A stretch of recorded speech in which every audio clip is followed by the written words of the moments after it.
the music industry, the slogan "sex sells" is an everyday phrase, a social norm for women to be objectified, and it's considered an achievement to be wanted by men sexually. The viewers take in the ideas that they should be like the artists, putting heavy emphasis on outer appearances rather than morals. They don't realize that the real world is much scarier when being objectified and dehumanized. Rap and hip-hop videos are where self-objectification is most prevalent, and it is shown in ways such as scandalous clothing and sexual dancing.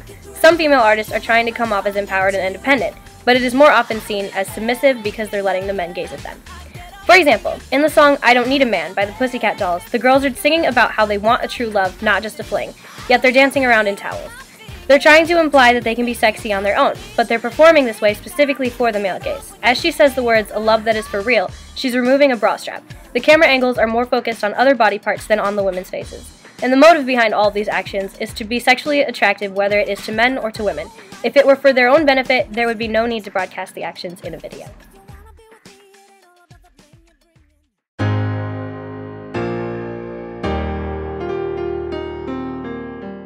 We now are in an age of music videos which feature hyper-sexualized images of women and extremely sexual, abusive, and offensive lyrics. This new trend, as explained by psychology professor and author J.J. Arnett in his book, The Sounds of Sex, over time music videos have become the medium for hosting near-pornographic, in-your-face content that teens are exposed to at a very young age.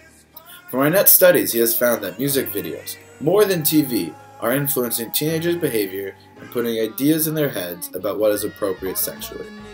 This trend has inspired more mature artists, such as Annie Lennox, to speak out and condemn this pornographic imagery.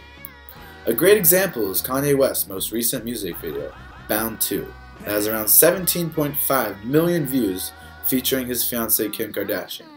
Kanye is seen riding a bike while Kim is naked, seductively looking into the camera. By placing Kim, his future wife, in the video, Kanye is enforcing sexist masculinity that Kim is his prize, and he shows her off in his music video parade. In addition to the not-so-subtle pornographic imagery, Kanye recites lyrics such as, "I want to fuck you hard in the sink."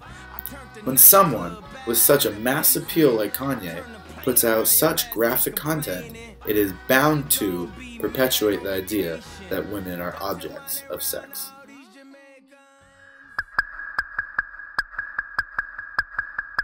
Yo. Me. Now let's take an intersectional perspective to discuss women of color in music videos. For this I've chosen Nicki Minaj's Bees in the Trap. As a female rapper, she has the opportunity to be a powerful role model. However, as with most women of color in the music industry, her main selling point is her sex appeal, which is shown off with tight and skimpy clothes. The extras in the video are dressed similarly, and there are several shots of just body parts, such as breasts and bottoms, dehumanizing the women and making them into objects that men feel they can own. The women are one-dimensional at best, just promiscuous bodies.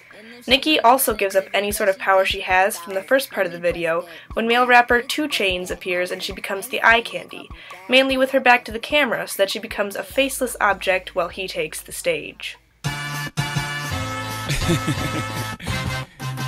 Yeah, B. What kind of impact does this sexuality in music videos have on our society? A recent study shows that it has a large effect on the ideas and values of the college-aged male population. Participants who viewed highly sexually objectifying videos reported having significantly higher acceptance of interpersonal violence as compared to participants who viewed videos containing low amounts of sexual objectification. Participants also expressed less concern for sexual harassment as a legitimate issue and more adversarial sexual beliefs, despite the fact that the videos shown contain no violence or physical sexual contact with a man.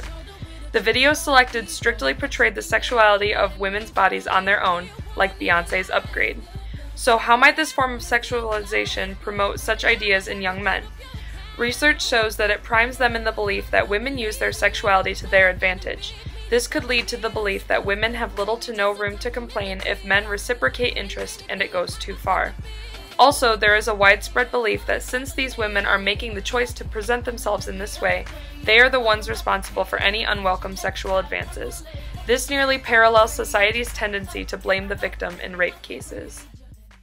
Our proposed plan of action would go a little something like this. We would interrupt a lecture hall by yelling obscene things to each other that are said in music videos, pretending to enjoy it, acting like it's normal. While the others are yelling, one of us would go up to the front of the room and present exactly what was presented in this video. Give the speeches we just gave one at a time to try to make people more aware of what's happening around them. We hope that people would take action and spread what they had learned, hopefully putting an end to objectification.